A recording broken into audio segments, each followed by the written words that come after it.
زندگی سے بچا ہوا کوئی نہیں ہے۔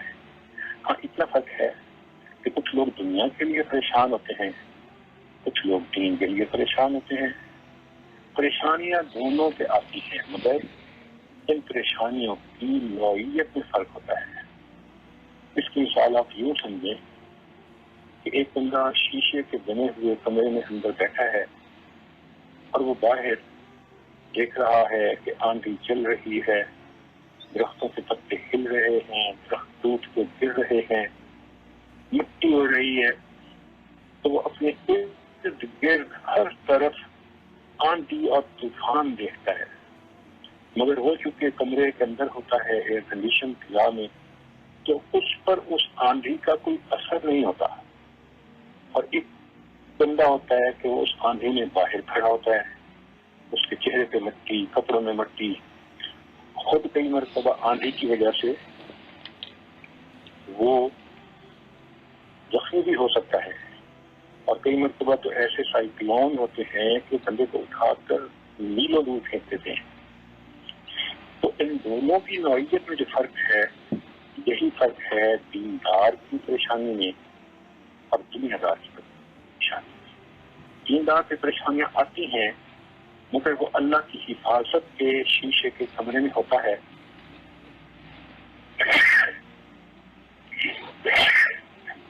وہ اپنے باہر پریشانیاں تو دیکھتا ہے، مگر اس کا دل مطمئن ہوتا ہے، دل ہرگز پریشان نہیں ہوتا۔ اور دنیا دار آدمی جب اس پر پریشانی ہوتی ہے تو اس کے دل کو پریشان کرتی ہے، وہ ڈپریشن کا مریض ہوتا ہے، ٹینشن کا مریض ہوتا ہے، اینزائٹی کا مریض بن جاتا ہے۔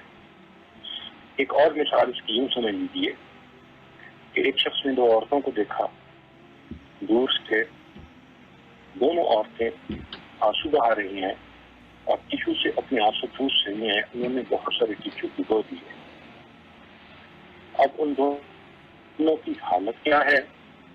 ان میں سے ایک کا جوان بچہ ایکسیڈنٹ میں فوت ہو گیا، یہ عورت اپنے آنسو روک نہیں سکتی، دل غم زدہ ہے، دکھی ہے، جدائی کا احساس ہے، اور اس کے آنسو تک تک گر رہے ہیں، اور یہ اس غم کی حالت میں آنسو پوچھ رہی ہے۔ ایک دوسری عورت ہے، وہ تھوڑی تھوڑی دیر بعد اپنے آنکھوں سے گرنے والا پانی صاف کرتی ہے، مگر اس کا دل لگے میں ہے۔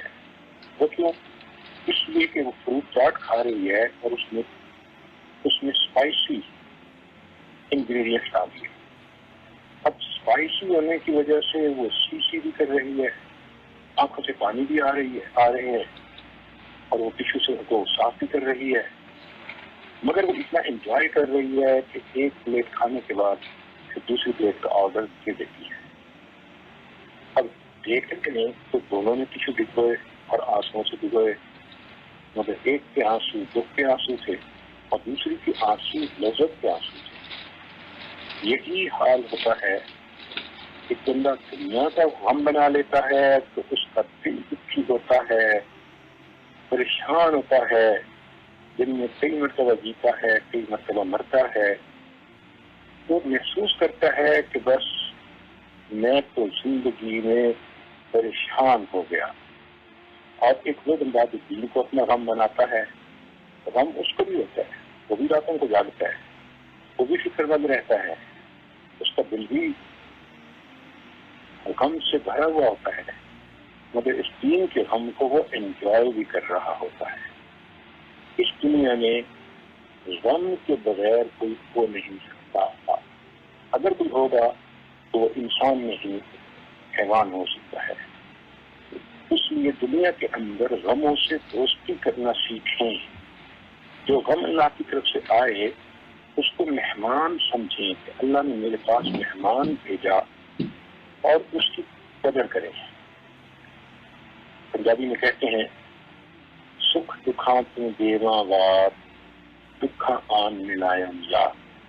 میں ان سکھوں کو دکھوں کو قربان کر دوں کہ دکھوں نے مجھے میرے یار سے ملا دیا۔ خواجہ غلام فرید رحمۃ اللہ علیہ فرماتے ہیں جے سونا دکھ وچ راضی تے میں سکھ نوں کلے داواں، کہ کہ اگر میرا محبوب میرے دکھ پر راضی ہے تو میں سکھوں کو تو چولہے میں ڈال دوں. تو اگر اللہ رب العزت نے ہمارے مقدر میں یہ دین کا غم لکھا ہے تو ہمیں اللہ کا احسان ماننا چاہیے، ورنہ دنیا کو غم بنا دیتے تو ہم دنیا کے پیچھے بھاگ رہے ہوتے. اس لیے دین کو اپنا غم بنا لیجیے، اور اگر دنیا میں کوئی پریشانی آئے تو اس پر واویلا مچانے کے بجائے صبر کرنا سیکھیے. ایک بزرگ سے کسی نے پوچھا تھا حضرت دین پر لگا ہوا کون ہے؟ تو انہوں نے آگے سے جواب دیا جس کو لگی ہوئی ہے. تو دین سے لگا ہوا کون ہے؟ جواب جس کو لگی ہوئی ہے. لگی ہوئی حال ہونے سے کیا مراد؟ جس کو دین کی فکر لگی ہوئی ہے، دین کی کڑھن لگی ہوئی ہے، وہ دین سے لگا ہوا ہوتا ہے. چنانچہ دین کی فکر اور کڑھن یہ 6 طرح کی ہے. آج اس کی تفصیل سن لیجیے. یہ دین والوں کو 6 طرح کے غم ہوتے ہیں. سب سے پہلا غم نیکی چھوٹ جانے کا غم. ہر وقت دل میں یہ احساس کرتا ہے کوئی عمل چھوٹ نہ جائے. اگر فجر چھوٹ گئی تو دل غم زدہ، حج جو چھوٹ گئی تو دل غم زدہ، کوئی اور نیکی چھوٹ گئی تو دل غم زدہ. چنانچہ ایک بزرگ تھے، ان کی تہجد کی نماز قضا ہو گئی تو ان کو اتنا غم تھا کہ انہوں نے اس کے بدلے آنے والے پورے سال نفلی روزے میں گزارے. ایک بزرگ کی تکبیر اولیٰ بہت ہو گئی، بڑے غمزدہ تھے. کہنے لگے افسوس کہ ایک بیٹا میرا فوت ہو جاتا تو کئی لوگ تعزیت کے لیے آتے. میری تکبیر اولیٰ قضا ہو گئی اور کوئی میرے دکھ کو سمجھتا ہی نہیں. سیدنا امیر معاویہ رضی اللہ عنہ کے بارے میں آتا ہے ایک مرتبہ سفر کی وجہ سے بہت تھکے ہوئے تھے، تہجد قضا ہو گئی، نیند گہری تھی، آنکھ نہ کھلی. جب آنکھ کھلی تو تہجد کا وقت ہو گیا تھا. اتنا روئے، دل غم زدہ تھا کہ میری آج تھکاوٹ اور نیند کی وجہ سے تہجد کیوں قضا ہوئی. چنانچہ کچھ عرصے کے بعد پھر اسی طرح کی سچویشن آئی. سفر تھا، تھکاوٹ تھی، رات کو دیر سے سونا تھا تو خوب گہری نیند آ گئی. تو تہجد وقت ختم ہونے سے تھوڑی دیر پہلے ایک آدمی آیا اور اس نے جگا دیا کہ اٹھے تہجد پڑھیے. تو وہ بڑے حیران ہوئے، کہنے لگے بھائی تم بڑے اچھے آدمی نظر آتے ہو کہ آپ نے آ کے مجھے تہجد کے لیے جگایا. کہنے لگا میں تو شیطان ہوں. انہوں نے کہا مگر شیطان تو تہجد کے لیے نہیں جگاتا، وہ تو دشمن ہوتا ہے. کہنے لگا ہاں ابھی بھی دشمنی ہی کی ہے. انہوں نے پوچھا کیسے؟ تو شیطان نے کہا کہ دیکھو کچھ عرصے تو پہلے آپ تہجد کی نماز قضا ہوئی تھی اور آپ اس کے قضا ہونے پہ اتنے غم زدہ ہوئے تھے، رونا دھونا کیا تھا کہ اللہ نے اس رونے دھونے پر کئی سال کی تہجد کا ثواب آپ کے نام اعمال میں لکھوا دیا تھا. آج آپ سوئے ہوئے تھے، اگر آپ کی تہجد پھر قضا ہوتی، پھر روتے دھوتے پھر سالوں کا ثواب ملتا. میں نے آ کے خود جگا دیا، آپ اٹھ کے تہجد پڑھ لیں. اٹھیں گے تو ایک رات کی تہجد کا ثواب ملے گا، روئیں دھوئیں گے تو کئی سالوں کا ثواب ملے گا. ابھی بھی میں نے آپ سے خیر خواہی نہیں کی، دشمنی کی ہے. تو اس سے پتہ چلتا ہے کہ ہمارے بڑوں سے اگر کوئی نیکی چھوٹ جاتی تھی، معمولات چھوٹ جاتے تھے تو وہ اس پر غم زدہ ہوتے تھے. مومن کو ہر وقت واچ فل رہنا پڑتا ہے، میری نماز نہ چھوٹے، میری تلاوت نہ چھوٹے، میرا کوئی نیک کام نہ ہو جو رہ جائے. یہ پہلی طرح کا غم. پھر دوسرا غم یہ ہوتا ہے مومن کو کہ مجھ سے کہیں کوئی گناہ سرزد نہ ہو جائے. اللہ اکبر کبیرہ. اللہ کے پیارے حبیب صلی اللہ علیہ وسلم نے ایک مرتبہ گھر میں ایک کھجور پڑی دیکھی، بھوک تھی، اٹھا کر کھا لی. لیکن کھجور کھاتے ہی یہ خیال آیا کہ میرے گھر میں تو صدقے کی کھجوریں بھی آتی ہیں جو میں لوگوں کو دے دیتا ہوں، خود استعمال نہیں کرتا. ایسا تو نہیں کہ یہ صدقے کی کھجور ہو. اس خیال کا آنا تھا کہ محبوب صلی اللہ علیہ وسلم کی طبیعت کے اندر اتنا غم آیا، آپ رات کو سو نہ سکے، کروٹیں لیتے رہے. ام المومنین نے پوچھا کہ اللہ کے حبیب صلی اللہ علیہ وسلم آج آپ کو نیند نہیں آ رہی؟ فرمایا ہاں مجھے یہ احساس ہو رہا ہے کہ جو کھجور میں نے کھائی کہیں وہ صدقہ کی نہ ہو۔ اللہ اکبر کبیرہ۔ سیدنا عمر رضی اللہ تعالیٰ عنہ بازار میں سے جا رہے تھے، دیکھا کہ ایک آدمی راستہ روک کر کھڑا ہے، لوگوں کو گزرنے میں دقت ہو رہی ہے۔ آپ کے ہاتھ میں کوڑا تھا، آپ نے کوڑا اس کے کپڑوں پر مارا اور کہا کہ بھائی لوگوں کو راستہ دو، کیوں کھڑے ہو؟ وہ شخص اس طرف کو ہٹ گیا، لیکن عمر رضی اللہ عنہ کے ذہن میں یہ بات رہی کہ مجھے اس کو آرام سے کہنا چاہیے تھا، میں نے جلد بازی میں اس پر سختی کی، ڈانٹ ڈپٹ کی۔ 1 سال کے بعد اس شخص سے دوبارہ ملاقات ہوئی، پہچانا تو عمر رضی اللہ عنہ نے اس سے پوچھا کہ کیا آپ نے حج کیا؟ اس نے کہا نہیں۔ تو عمر رضی اللہ عنہ نے 600 درہم دیے کہ یہ لے جاؤ اور حج کرو۔ وہ شخص بڑا خوش ہوا۔ آپ نے فرمایا کہ یہ اس عمل کی وجہ سے ہے کہ میں نے تمہارے کپڑوں پہ کوڑا مارا تھا اور تمہارا دل دکھا تھا، میں نے کہا کہ میں تمہیں اس کے بدلے کچھ دے دوں، تمہارا دل خوش کر دوں۔ اس نے کہا کہ مجھے تو یاد ہی نہیں۔ فرمایا تمہیں یاد رکھنے کی ضرورت نہیں تھی، یہ تو مجھے یاد رکھنے کی ضرورت تھی جس سے اس کا حساب لیا نہ تھا۔ تو اس بات کا غم ہم سے کوئی گناہ سرزد نہ ہو جائے۔ سیدنا عثمان رضی اللہ عنہ نے ایک مرتبہ اپنے غلام کو کوئی کام کہا تو اس نے کام کرنے میں سستی دکھائی۔ آپ کو غصہ آیا، آپ نے اس کو بلا کے سمجھایا اور اس کے کان پکڑ کے مروڑ دیا، لیکن پھر تھوڑی دیر کے بعد خیال آیا کہ میں نے اس کے کان کو مروڑا، کہیں قیامت کے دن میں مجھ سے حق نہ مانگے۔ تو آپ نے اس کو پھر بلایا اور کہا کہ جس طرح میں نے تمہارے کان کو مروڑا ہے تم بھی اسی طرح میرے کان کو مروڑ دو۔ تو غلام نے اسی طرح کیا، تو آپ نے پھر اس کو کہا کہ زور سے مروڑ دو تاکہ تمہارا کوئی گلہ باقی نہ رہے۔ یہاں اس کا برداشت کرنا آسان ہے، قیامت کے دن جواب دینا مشکل کام ہے۔ اللہ اکبر کبیرہ۔ شیخ شفیع رحمۃ اللہ علیہ غم زدہ رہتے تھے کہ کوئی گناہ نہ ہو۔ رات کو جب کروٹ لیتے تو اپنے چہرے پہ ہاتھ پھیرتے۔ ایک مرتبہ بیوی نے پوچھا کہ جب آپ کروٹ لیتے ہیں چہرے پہ ہاتھ پھیرتے ہیں؟ فرمانے لگے میں اپنے چہرے پہ ہاتھ پھیرتا ہوں اور دیکھتا ہوں کہیں گناہوں کی وجہ سے میرے چہرے کو مسخ تو نہیں کر دیا گیا۔ اللہ اکبر۔ غلام کے بارے میں آتا ہے، ایک جگہ سے گزرتے ہوئے رو پڑے، کسی نے پوچھا کیا ہوا؟ کہنے لگے کہ بچپن میں نے اس جگہ پر گناہ کیا تھا، آج اس جگہ کو دیکھا تو اس گناہ نے مجھے رلا دیا، معلوم نہیں وہ معاف ہوا یا نہیں معاف ہوا۔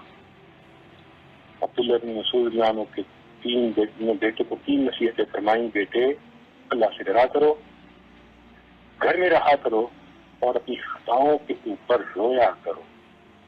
تو مومن کو پہلا ہوتا ہے نیکی چھوٹ جانے کا غم، اور دوسرا ہوتا ہے گناہ سرزد ہو جانے کا غم، اور تیسرا ہوتا ہے کہ جو نیک اعمال کر رہے ہیں ان کے رد ہونے کا غم، اس لیے کہ ہمارے اعمال کی کوالٹی ایسی نہیں کہ یہ قبول ہو۔ جب اللہ کے محبوب صلی اللہ علیہ وسلم نے فرمایا ما ادناک حق عبادتک، اے اللہ ہم نے آپ کی عبادت نہیں کی جیسے عبادت کرنے کا حق تھا، تو جب اللہ کے محبوب صلی اللہ علیہ وسلم یہ فرما رہے ہیں تو پھر سوچئے کہ ہمارے اعمال کیسے۔ اس لیے امام ربانی حضرت مجد ثانی رحمۃ اللہ علیہ نے اپنے مکتوبات میں لکھا ہے کہ میں اپنی زندگی کو دیکھتا ہوں تو مجھے یہ محسوس ہوتا ہے کہ پچھلے 20 سال میں میرے نیکی لکھنے والے فرشتے نے کوئی نیکی ہی نہیں لکھی، میری نیکی بھی میرے گناہوں کی مانند ہے۔ اور پھر وہ فرماتے ہیں کہ میں اس نتیجے پر پہنچا ہوں کہ اللہم مغفرتک اوسع من ذنوبی ورحمتک ارجا عندی من عملی، اے اللہ آپ کی مغفرت میرے گناہوں سے زیادہ وسیع ہے اور مجھے اپنے امنوں کی بجائے آپ کی رحمت پہ زیادہ بھروسہ ہے۔ اللہ اکبر۔ تو نیک اعمال رد ہونے کا غم رہنا، آپ سوچیں ہماری نمازیں کیسی ہوتی ہیں، کھڑے مسلح پہ ہوتے ہیں، دل دماغ گلی کوچہ بازار میں پہنچا ہوتا ہے، ایسا نہ ہو کہ قیامت کے دن ان نمازوں کو کھڑے کپڑے کی طرح منہ پہ مار دیا جائے۔ حدیث پاک میں ہے نماز پڑھنے والے ایسے ہوتے ہیں کہ جو اتنی غفلت سے نماز پڑھتے ہیں کہ نماز پھٹے کپڑے کی طرح منہ پہ مار دی جاتی ہے. اور ایک حدیث کے پاس میں ہے کہ روزہ رکھنے والے ایسے ہوتے ہیں جن کو بھوکا پیاسا رہنے کے سوا کچھ نہیں نصیب ہوتا. تو ہمارے عمل کوالٹی کے اعتبار سے اتنے اچھے نہیں تو یہ بھی غم. اللہ اکبر کبیرہ. سوچنے کی بات ہے، آدم علیہ السلام جنت میں تھے، پھر ان کے اوپر عذاب آ گیا. شیطان نے کتنی عبادت کی، سالوں عبادت کی، ہزاروں سال، پھر رام درگاہ بن گیا. غلام داؤد کو کتنا علم تھا کہ اس کی ہر دعا قبول ہوتی تھی، اس کے بعد انجام یہ ہوا کہ اس کو قرآن مجید میں کتا کہا گیا. نبی علیہ السلام کے جو قریبی عزیز تھے، چچا وغیرہ، ابو جہل، ابو لہب، وہ کثرت سے نبی علیہ السلام کو دیکھتے تھے مگر اس کے بعد گمراہ رہے. تو ہم کس کھیت کی گاجمولی ہے کہ ہم اپنے عملوں پہ فریفتہ ہو جائیں کہ ہم تو بڑی نیکی کرتے پھرتے ہیں، ہمارا تو انجام بڑا ہی اچھا ہوگا. بس ایک غم ہے. اللہ جو اعمال کیے اب جیسے بھی ہیں اپنی رحمت سے ان کو قبول فرما لیجیے. مومن کو ایک چوتھا غم ہوتا ہے، اس کو کہتے ہیں سوء خاتمہ کا غم، کہ کہیں موت کے وقت برا انجام نہ ہو. کیونکہ حدیث پاک میں ہے کہ بعض لوگ ساری زندگی مسلمانوں کی فہرست میں شامل ہوتے ہیں، موت کے وقت ان کا نام مسلمانوں کی فہرست سے نکال دیا جاتا ہے. ہوتا یہ ہے کہ انسان نے زندگی میں جو گناہ کیے ہوں ان گناہوں کا وبال موت کے وقت لگتا ہے، ظاہر ہوتا ہے. علماء نے لکھا ہے کہ زنا ایسا گناہ ہے کہ اس گناہ کا اثر موت کے وقت ظاہر ہوتا ہے، اور اکثر و بیشتر جو زنا کے مرتکب لوگ ہوتے ہیں اور توبہ بھی نہیں کرتے، موت کے وقت کلمہ ان سے چھن جاتا ہے. اس کی وجہ یہ کہ دل تو اللہ نے دیا تھا اپنی محبت کے لیے، یہ اس دل کو نامحرم کی محبت سے بھر لیتے ہیں اور اسی کی سوچ، اسی کا خیال، اسی کا دھیان، اسی کی باتیں. تو پھر اللہ کی غیرت کھاتے ہیں کہ تم نے مجھے چھوڑ دیا، تم غیر کے پیچھے لگ گئے. تو پھر اس کا بد اثر یہ ہوتا ہے کہ موت کے وقت زبان پہ خالج پڑ جاتا ہے، اللہ کلمہ بھی نہیں پڑھ سکتا. سفیان ثوری رحمۃ اللہ علیہ ایک مرتبہ رو رہے تھے، اس نے پوچھا کوئی گناہ ہو گیا؟ تو انہوں نے گندم کا ایک دانہ پڑا ہوا تھا وہ اٹھا کر دکھایا اور کہا کہ میں نے اللہ رب العزت کی نافرمانی اس گندم کے دانے کے برابر بھی نہیں کی. اس نے کہا کہ روتے کیوں ہیں؟ فرمانے لگے روتا اس کے لیے ہوں کہ جو ایمان آج اللہ نے مجھے عطا کیا پتہ نہیں یہ موت تک محفوظ رہے گا یا نہیں رہے گا. تو سوء خاتمہ کا غم یہ بھی مومن کو ہر وقت لگا ہوا ہوتا ہے. ایک پانچواں غم ہے، اس کو کہتے ہیں آخرت میں اللہ کے سامنے پیشی کا غم. اللہ اکبر کبیرہ. آپ لوگوں کو پتہ ہی ہے کہ انسان کو کورٹ میں پیش ہونا ہو، کسی اور دفتر میں پیش ہونا ہو تو پیشی کی اپنی ایک ٹینشن ہوتی ہے. تو اللہ والوں کو یہ غم ہوتا ہے کہ قیامت کے دن ہم اللہ کے سامنے کیسے پیش ہوں گے. چنانچہ ابو سعید رضی اللہ عنہ روایت کرتے ہیں کہ میں نے نبی السلام کو بہت غمزدہ دیکھا. میں نے پوچھا اے اللہ کے حبیب صلی اللہ علیہ وسلم آپ اتنے پریشان کیوں نظر آتے ہیں، غمزدہ کیوں نظر آتے ہیں؟ نبی السلام نے فرمایا کہ اپنی آنکھوں سے دیکھ رہا ہوں کہ سور پھونکنے والے فرشتے نے سور کو اپنے منہ سے لگا لیا اور حکم سننے کے لیے اس کے کان کھڑے ہو چکے، تو میں مطمئن کیسے رہ سکتا ہوں. تو قیامت اتنی قریب آ گئی کہ اسرافیل علیہ السلام نے سور منہ سے لگا لیا اور حکم سننے کے لیے کان متوجہ ہو گئے. اسی سے صدیق رضی اللہ عنہ آخرت کی پیشی کو یاد کر کے روتے تھے.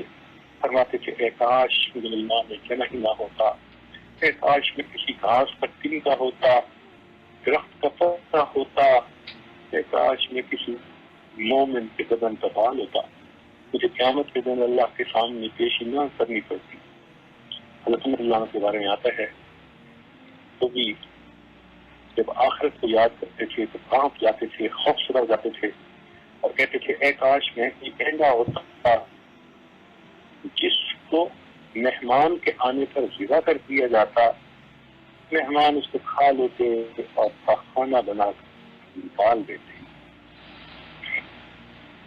یونس بن زید رحمۃ اللہ علیہ فرماتے ہیں کہ حسن بصری رحمۃ اللہ علیہ کو قیامت کے دن کے پیشی کا اتنا خوف تھا کہ جب ان کو میں دیکھتا تو محسوس ہوتا ہے یہ وہ نوجوان ہے تو قبرستان میں اپنے والد کو دفن کر کے واپس آ رہا ہے۔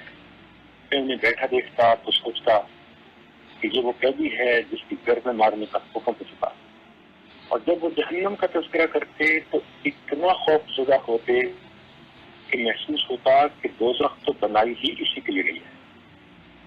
شداد بن اوس انصاری سج رات کروٹیں لیتے رہتے تھے اور پھر کہتے تھے اے اللہ تو جانتا ہے جہنم کی آگ کے خوف نے میری نیند اڑا دی۔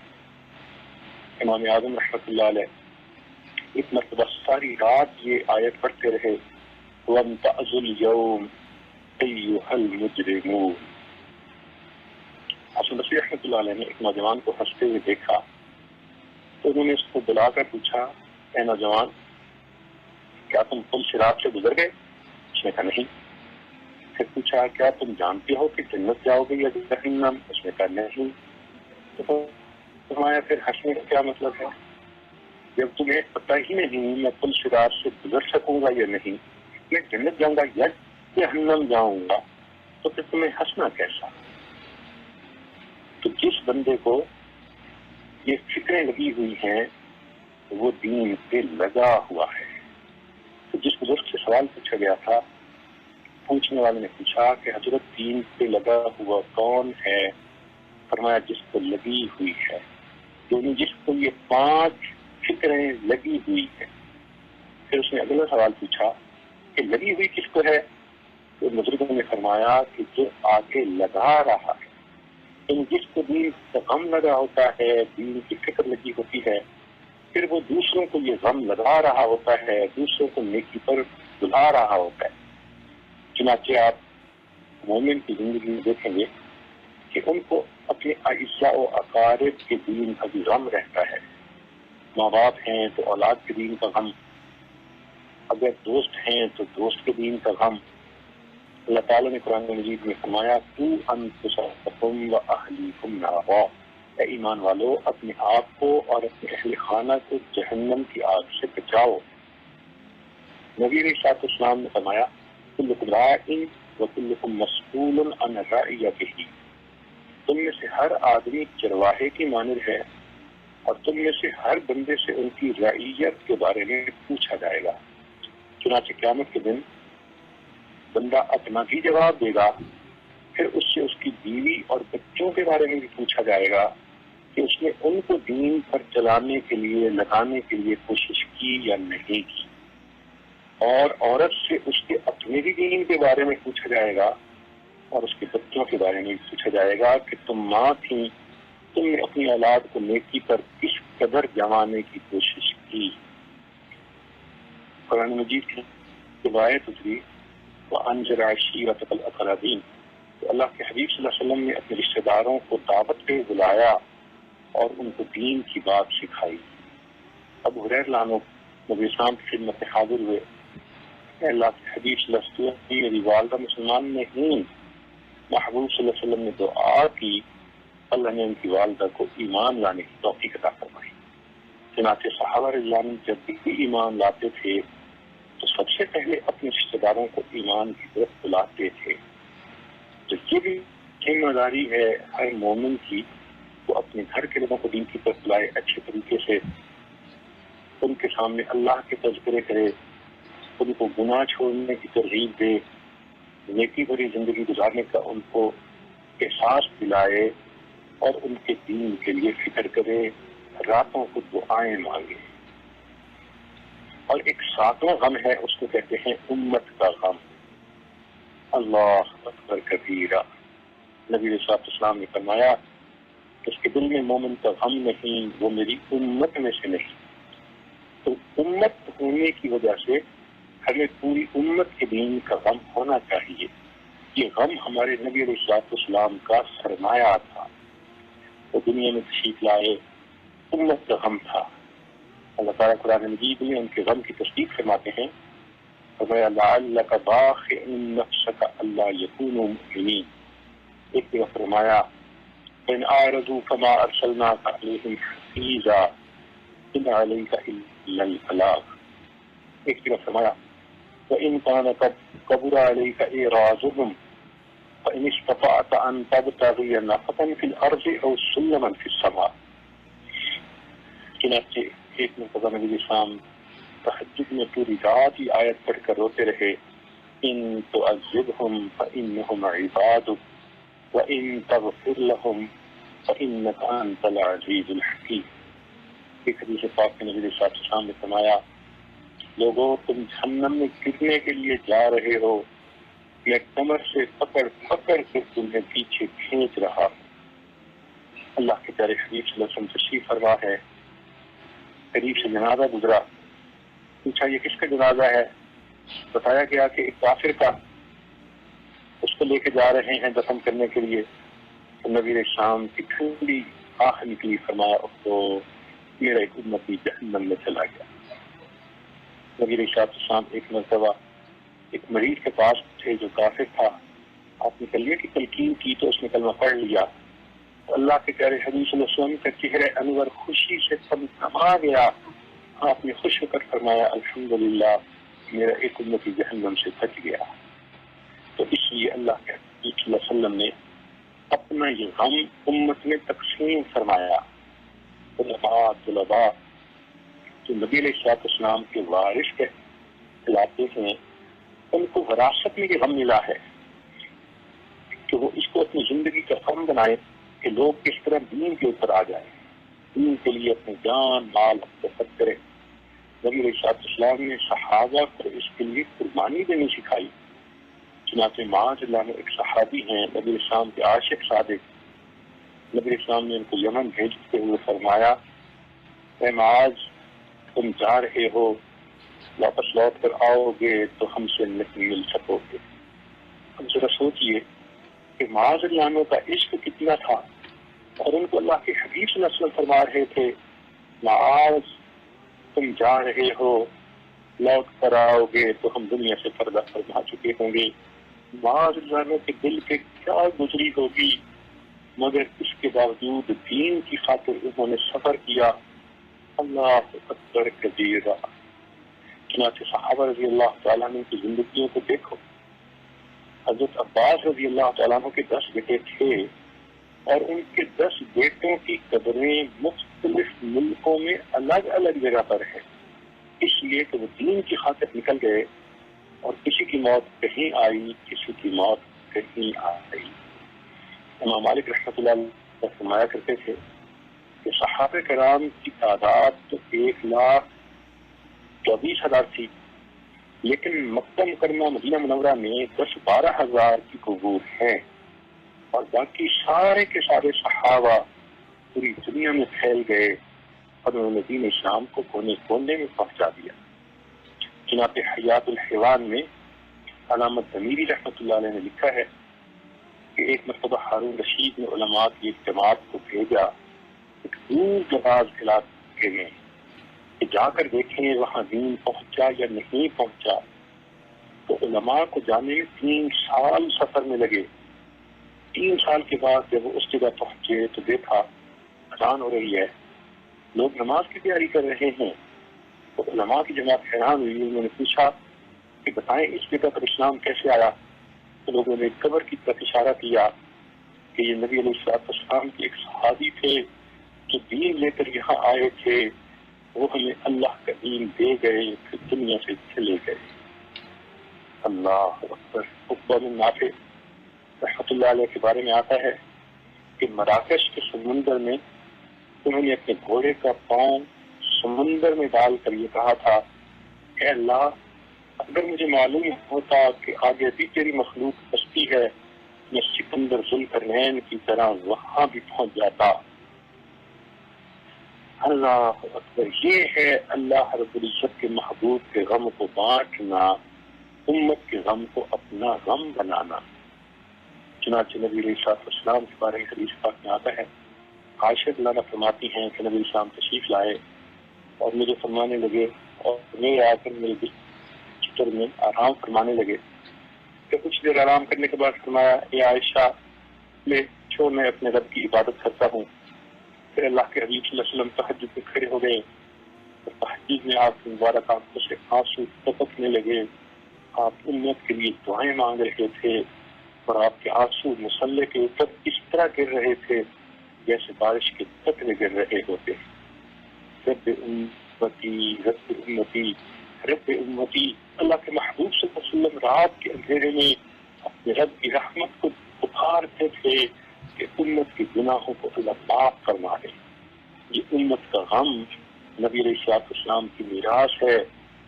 آج ہر مومن کو چاہیے کہ اس میراث کو اپنی سعادت سمجھے، خود بھی دین کے اوپر رہے اور دوسروں کو بھی دین کی طرف بلائے۔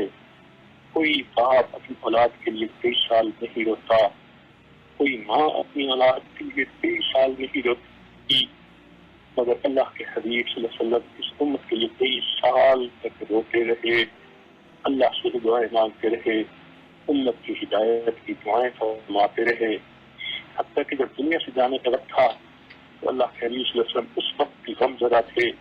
بلال لانوں کو نبی السلام نے کچھ باتیں کہیں جس کو اشعار میں کسی شاعر نے یوں لکھا کہ بلال لانوں نے دیکھا نبی علیہ السلام کی طبیعت کے اندر ضعف ہے، کمزوری ہے، تو جب پوچھا تو نبی السلام نے فرمایا، قدم ہے بلال آج چلنے سے آری، لو اب الوداع الوداع ہے ہماری، قدم ہے بلال آج چلنے سے آری، لو اب الوداع الوداع ہے ہماری،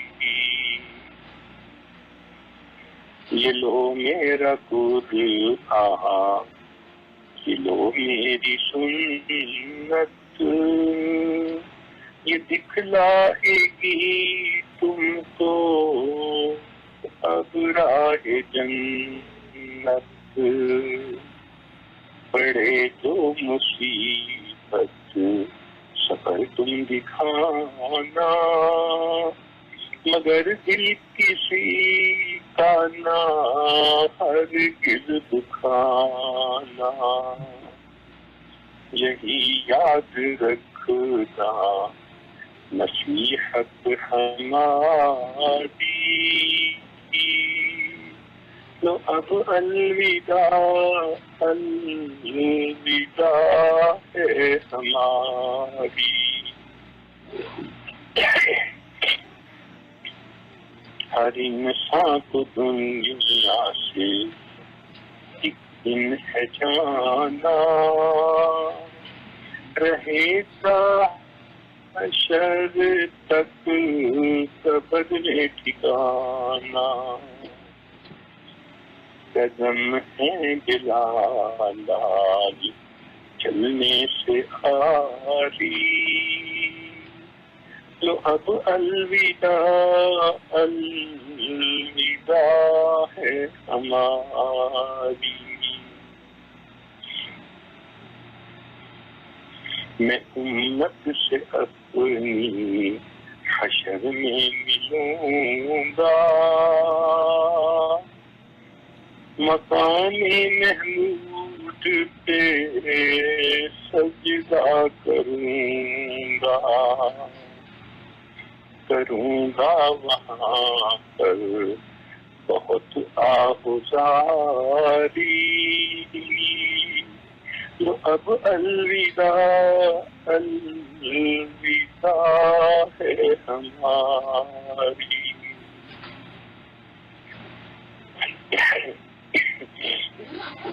میں پھر حوض کوثر سر پہ تم کو ملوں گا،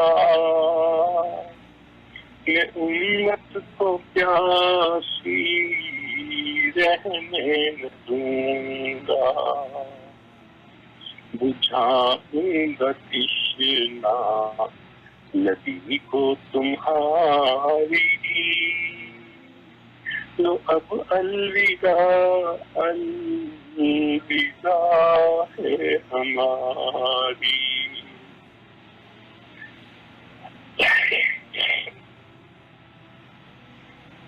میں امت کو میثاق سے آ کر ملوں گا، گناہوں کے پلڑے کو چھپنے نہ دوں گا، میں امت کو اپنی میثاق سے آ کر ملوں گا، گناہوں کے پلڑے کو چھپنے نہ دوں گا، جھکاؤں گا پلڑا نیکی کا تمہاری،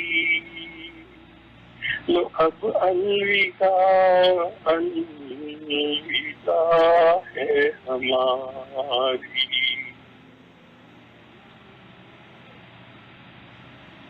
تمہیں اس رات پہ آ کر ملوں گا، میں امت کو دوزخ میں گرنے نہ دوں گا،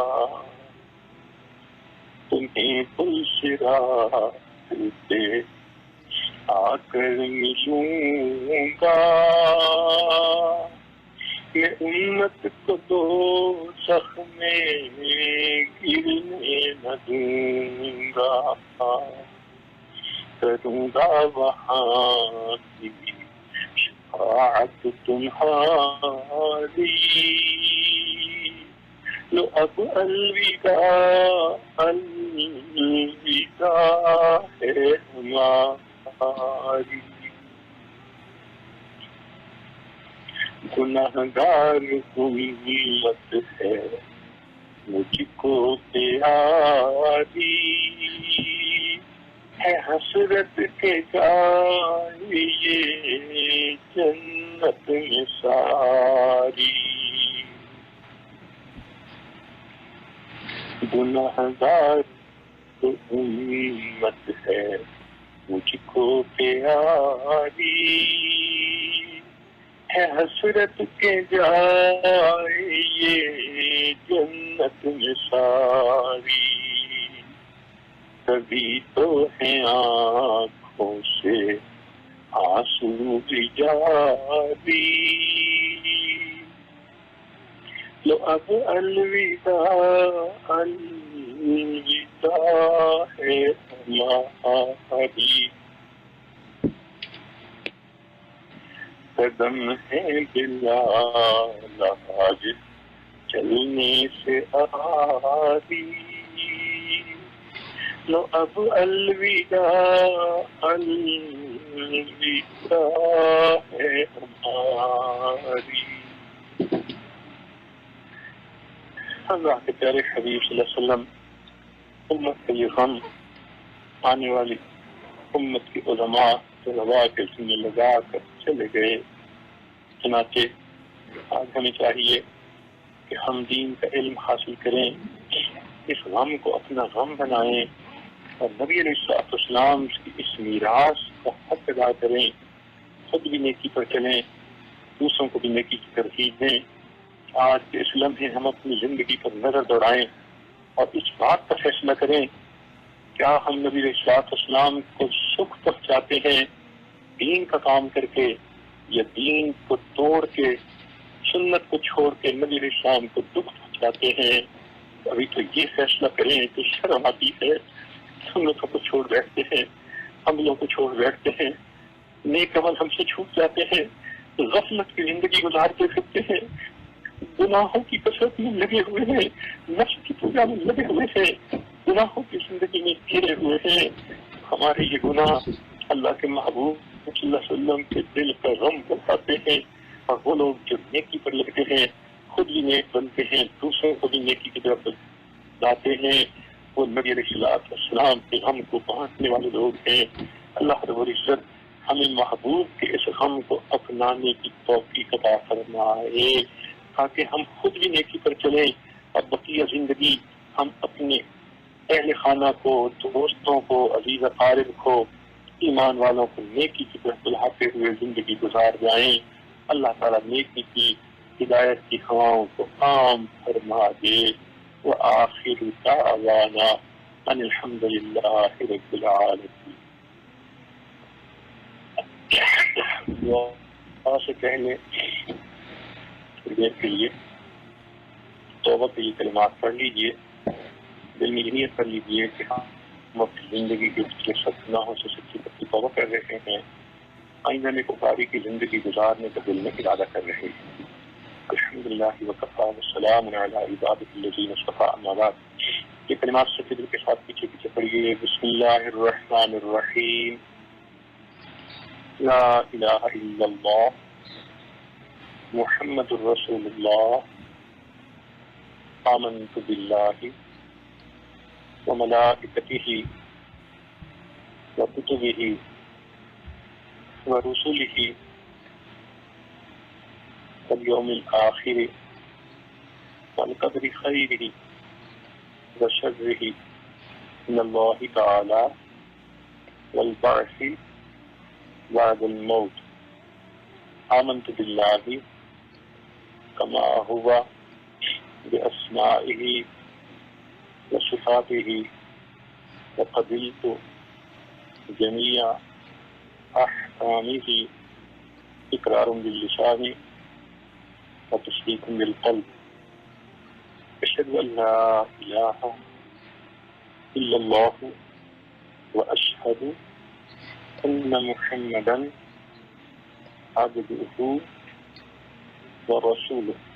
استغفر اللہ ربی من کل ذنب واتوب الیہ برحمتک یا ارحم الراحمین۔ ان کلمات کو پڑھنے سے اب آپ تو بتائے ہو چکے ہیں، چند معمولات ہیں جن کو سن لیجیے۔ ایک تو چلتے پھرتے لے کے بیٹھے اپنے دل میں اللہ کا دھیان رکھیے، 100 مرتبہ صبح و شام درود شریف پڑھیے، 100 مرتبہ صبح و شام استغفار پڑھیے، روزانہ قرآن مجید کی تلاوت کیجیے، اور صبح و شام 15-20 منٹ کے لیے بیٹھ کر اپنے دل میں اللہ کو یاد کیجیے، ذکر قلبی کیجیے، مراقبہ کیجیے۔ اس سے دل منور ہوتا ہے اور انسان گناہوں سے بچتا ہے، نیکی شوق سے کرتا ہے۔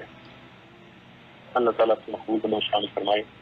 دعا سے پہلے چند منٹ کے لیے اس پر مچک کر لیجیے، اپنی آنکھوں کو بند کر لیجیے، سر کو جھکا لیجیے، دنیا اور جو کچھ دنیا میں ہے اس سے ہٹ کر کے اللہ رب العزت کی یاد میں ڈوب جائیے۔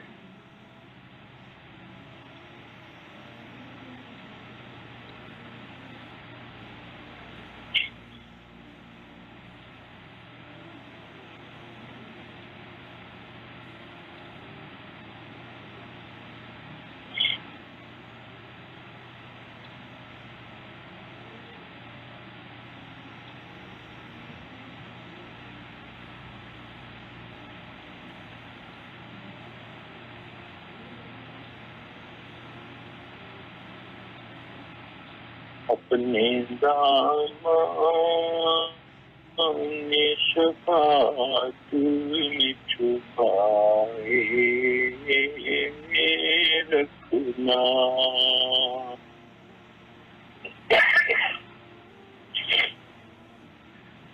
اپنے دامن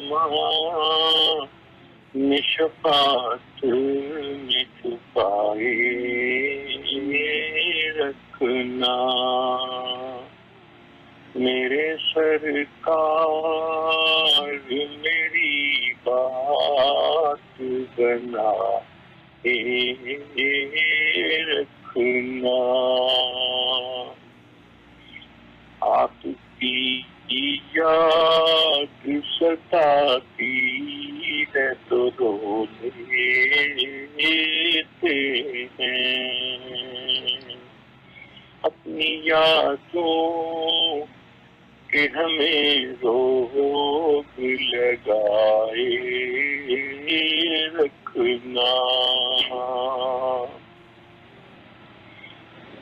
میں نے مانا کہ گنہگار ہوں پر ہاتھ کا ہوں اس گنہگار سے سرکار نبھائے رکھنا.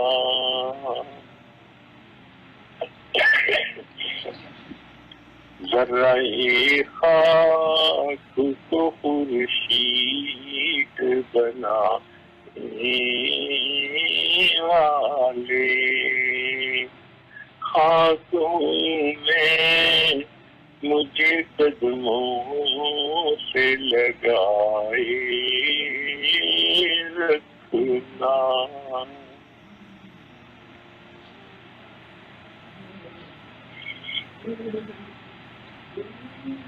لا الہ الا اللہ محمد رسول اللہ.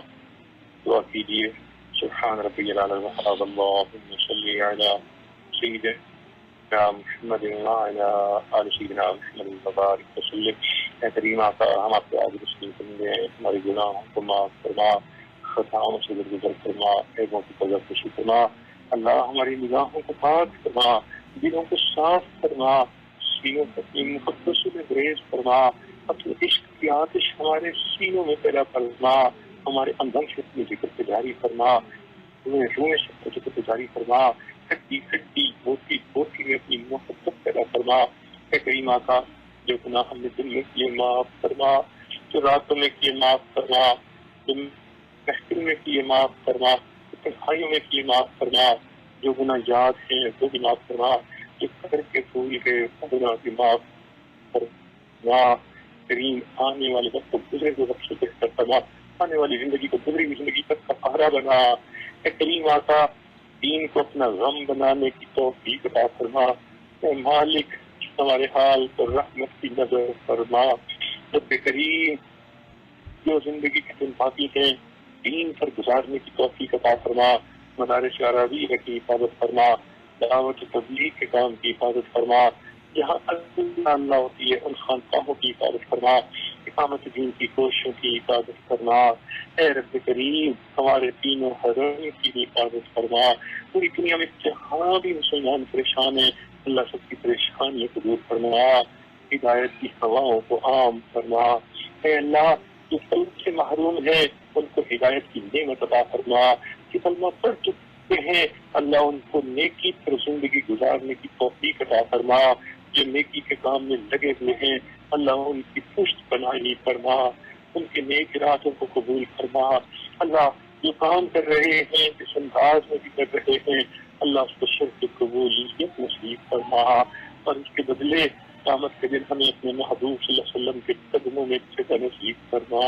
ان کے آسماؤں سے کوثر کا چھاؤں عطا فرما. اللہ جنت میں ان کے قرب کی جگہ نصیب فرما.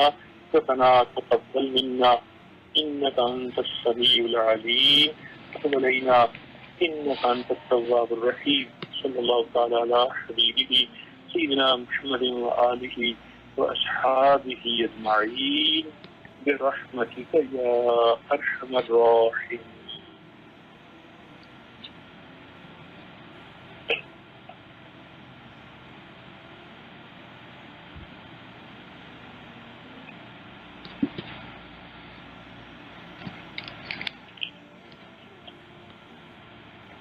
الحمدللہ رب العالمین. اللہ کا کرم لاکھ لاکھ شکر احسان کہ جس نے ہمیں توفیق دی کہ ہم اپنے حضرت شیخ کی باتوں کو سن سکیں.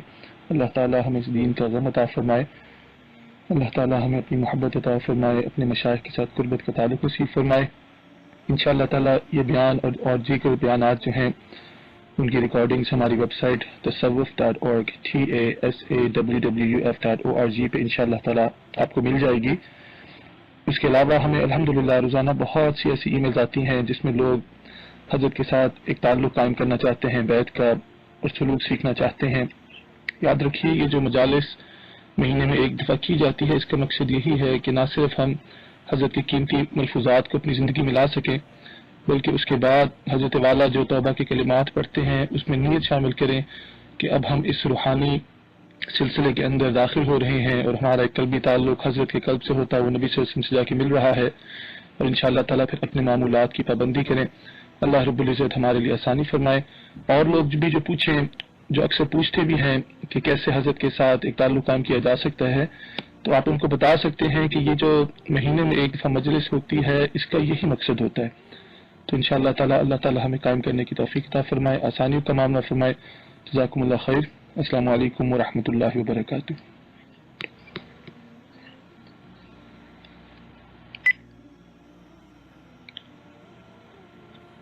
Would you want to hear all of them? Would you want to hear all?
Video کے نیچے سبسکرائب کے بٹن پہ کلک کریں، بیل کے آئیکن پہ کلک کیجئے تاکہ ہر نئی ویڈیو کی نوٹیفیکیشن آپ کو مل جائے، اور تھمز اپ کا بٹن دبا کر اس ویڈیو کو لائک کریں۔